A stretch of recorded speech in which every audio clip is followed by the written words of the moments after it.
अस्सलाम वालेकुम dear students. आज का हमारा टॉपिक है एंडोप्लाज्मिक रेटिकुलम। तो एंडोप्लाज्मिक रेटिकुलम को हमने आज एमडी कैट के लिहाज से देखना है।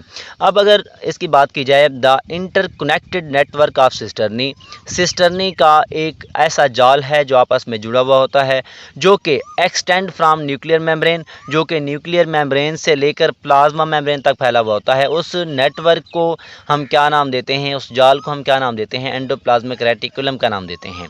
Present in all eukaryotic cell, ये जो है तमाम यूकैरियोटिक सेल के अंदर पाया जाता है। इसकी दो टाइप्स होती हैं, इसको हम रफ एंडोप्लाज्मिक रेटिकुलम कहते हैं और दूसरी टाइप को हम स्मूथ एंडोप्लाज्मिक रेटिकुलम कहते हैं। इसको हम SER का नाम देते हैं, इसको हम RER का नाम देते हैं, इसको हम SER का नाम देते हैं। इसके साथ राइबोसोम अटैच होते हैं, इसके साथ राइबोसोम अटैच नहीं होते। ये ग्रैनुलर फॉर्म में मौजूद होता है, ये जो है नॉन ग्रैनुलर फॉर्म में मौजूद होता है। ये जो है इसकी अपीयरेंस जो है वो रफ़ होती है, इसकी जो है वो स्मूथ अपीयरेंस होती है, जैसे कि आप डायग्राम में देख सकते हैं।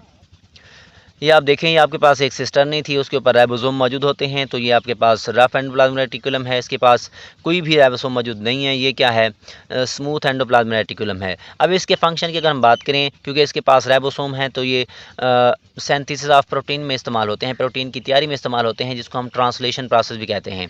ये जो है मेटाबॉलिक प्रोसेस के अंदर इन्वॉल्व होता है, और मेटाबॉलिज्म जैसे कि कार्बोहाइड्रेट्स उसके अंदर ये इन्वॉल्व होता है, और डिटॉक्सिफिकेशन ऑफ ड्रग्स, जो अद्वियात हैं, जो जहर पॉइजन्स वगैरह हैं, उनको डिटॉक्सिफाई करने के लिए, कम जहरीला करने के लिए जो है स्मूथ एंडोप्लाज्मिक रेटिकुलम इन्वॉल्व होता है। इसके साथ साथ लिपिड्स की सिंथेसिस में इन्वॉल्व होता है, जैसे कि फास्फोलिपिड्स, ऑयल, स्टेरॉइड्स, इन तमाम चीज़ों को जो है तैयार करने के लिए इस्तेमाल होता है। इसके अलावा अगर देखा जाए, स्टोर ऑफ केमिकल्स, ये केमिकल्स आइंस जैसे कि कैल्शियम आइन को जो है ये क्या करता है, स्टोर करता है, जो कि आप लोगों ने सेकेंड ईयर में पढ़ा था। स्केलेटल मसल्स की कंट्रैक्शन के लिए जो है कैल्शियम आइन जो है वो इन्वॉल्व होते हैं, और उन कैल्शियम आइन को कौन स्टोर करता है, स्मूथ एंडोप्लाज्मिक रेटिकुलम।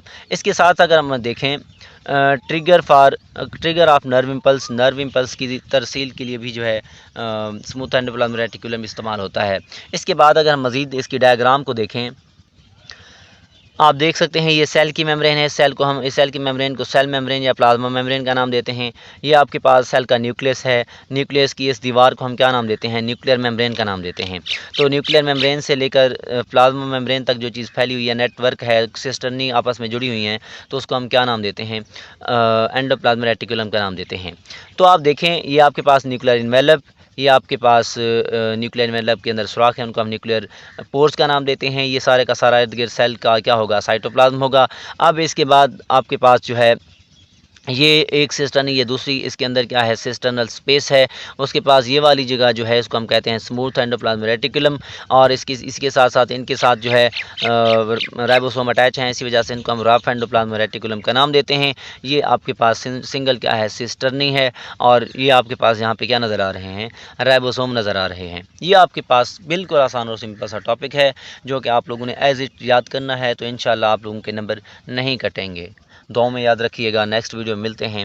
अल्लाह हाफिज़।